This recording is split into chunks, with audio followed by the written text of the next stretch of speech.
N'écoute pas la prudence du monde murmurer à tes oreilles. Car c'est l'heure de l'inattendu. Et quand ça résonne, cet inattendu et cette prudence du monde, hein, on voit bien que la prudence du monde nous dit attention, assurez-vous, nanana, enfin, L'inattendu, c'est le nom de notre association. voilà. Et ce qu'on vient de vous réciter, c'est son mantra, c'est le poème qu'on a choisi. Un poème de Sri Aurobindo. Qu'est-ce que l'inattendu?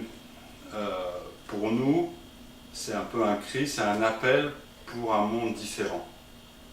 Parce qu'on peut, tous, on peut constater que ça va pas bien, que le monde, voilà, beaucoup de négativité, beaucoup de peur, beaucoup d'attentes. L'attendu est catastrophique. Et l'inattendu, c'est justement ce qui sortirait, parce que en fait, on nous a prévu toutes les catastrophes. Donc ça, c'est attendu, même si on en a peur, même si on est dans une société du déni qui justement, plus on a peur, plus on attend la catastrophe, plus on va s'activer et oublier et avoir tout le divertissement possible. Mais il n'empêche que c'est là derrière nous, quoi. Et l'inattendu, c'est un autre monde. Pour nous, l'inattendu, c'est l'espoir, puisque l'attendu, c'est le désespoir. L'inattendu, c'est l'espoir, l'espoir d'autre chose. Qu'est-ce qu'on peut tous ensemble co-créer comme autre monde que celui qui est attendu? Voilà, parce que ça, c'est aussi partir de ce que nous apprend, mais quelque chose qui est connu depuis la nuit des temps, mais que nous réapprend la science à travers la physique quantique. C'est le monde, ce qu'ont découvert avec stupéfaction les chercheurs quantiques, c'est tout d'un coup de réaliser qu'il n'y a pas de réalité, puisque la réalité dépend de l'observateur. Que donc en fonction de ce qu'on observe et de l'observateur, la réalité change. Donc qu'est-ce que la réalité? Donc à partir de là, qu'est-ce que nous, on décide de mettre à l'intérieur de nous, nous observateurs, pour changer l'extérieur? Ça veut dire que le monde qu'on voit, aussi fou soit-il, sur nos télés, si on regarde encore la télé, on conseille à ce niveau-là de pouvoir s'en passer. Mais bon, chacun, c'est une hygiène médiatique, disons, mais cette folie, faut intégrer qu'elle est la nôtre. Que c'est notre regard qui crée ça. Et ça fait quelques millénaires, me direz-vous. C'est vrai. Sauf que maintenant, on a une conscience, quelque chose, je pense, de nouveau est en train de se passer, où, déjà, ce qui est nouveau, c'est qu'on est sur une planète mondialisée, qui n'est plus qu'un petit village, et où, qu'on le veuille ou non, on est obligé de passer à autre chose. Parce que les conditions nous pressent à cela, et que soit on passe à autre chose, soit on sera comme les prochains dinosaures, et on disparaîtra, et autre chose continuera. Donc, ça c'est la bonne nouvelle, c'est l'inattendu du passage à une autre espèce. On est dedans. On ne s'en rend peut-être pas compte, mais on est dedans. Et nous, on aimerait modestement essayer d'aider. De participer. Ouais, de participer à ce nouveau monde qui est en train de naître. Plutôt que de regarder le monde qui s'écroule, de regarder le monde qui naît. Sur Internet ou autour de vous, ça dépend où vous vivez, mais vous pouvez constater qu'il y a plein d'initiatives. Il y a plein de gens comme nous qui lancent des choses, qui lancent des nouveaux mouvements, qui lancent des nouvelles manières de vivre. Et c'est hyper intéressant en fait. C'est hyper intéressant de participer à tout ça. Nous, il se trouve qu'on a des connaissances sur un créneau qui est l'humain, qui est la thérapie, qui est comment changer nos conditionnements. Il se trouve que c'est ce qu'on a pratiqué et étudié dans notre vie et que c'est à cet endroit-là qu'on peut participer. Mais il y a des tas d'endroits, il y a des tas de choses à faire et c'est fascinant de se dire qu'on est à l'aube d'un nouveau monde qui, comme dit Philippe, est déjà commencé et qu'on peut y mettre tout ce qu'on veut, c'est à nous de créer.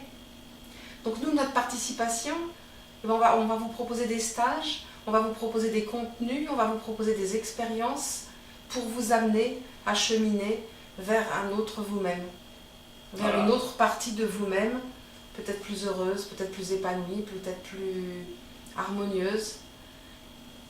Et c'est à cela qu'on vous convie. Alors si vous partagez ce besoin d'inattendu, si vous êtes conscient qu'on ne peut pas aller dans un nouveau monde en étant plein de peur, en étant plein de conditionnement. Et Dieu sait si on est tous conditionnés. Et en vous disant cela, l'un et l'autre, on n'est pas dans la position d'avoir une vérité à partager, d'être des êtres réalisés, non, on n'a rien de tout ça. On est simplement des humains en chemin qui, de par notre parcours de 50 ans, voilà, de 50 ans de parcours, avons compris un certain nombre de choses sur ces conditionnements-là et qui continuons de cheminer et qui, à travers les expériences, à travers ce qu'on met en œuvre, à travers ce monde nouveau pour nous, voilà, on se met sur une vidéo, on n'aurait jamais même pensé ça il y a quelques années, ou même quelques mois d'ailleurs. Voilà, là on est là, mais on se dit que cette expérience-là va nous faire avancer avec vous et qu'on peut aider tout en s'aidant, sachant que voilà, on est là, on chemine, quoi. La vérité vient en marchant, comme dit. Nous, ce qui nous intéresse, c'est de repartir de chaque conditionnement qui nous a construits. Nous sommes construits par des conditionnements familiaux, culturels.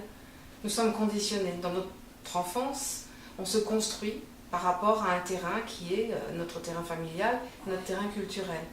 Après, il y a la part de l'inné aussi. Celle-là, on ignore trop combien elle prend de place. Elle a une place, c'est sûr. Enfin, tout cet ensemble fait qu'on est construit d'une certaine manière. Et pour arriver à sortir de nos conditionnements, eh bien, ça implique une mise en conscience, ça implique un travail personnel, ça implique un changement de regard sur nous-mêmes, et ça implique de nettoyer un petit peu tout ce qui nous encombre.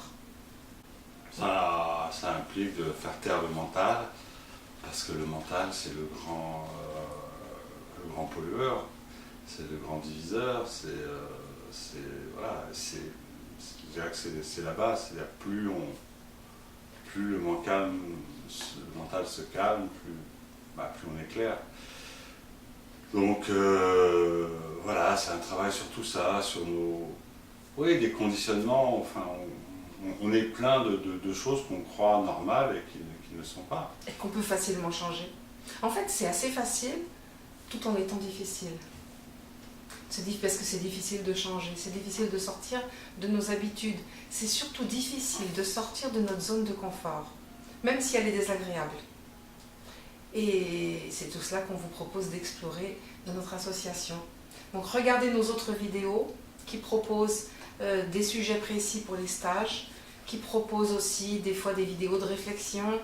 On va proposer tout un tas de choses sur notre site. Si ça vous intéresse qu'on vous raconte, regardez la suite.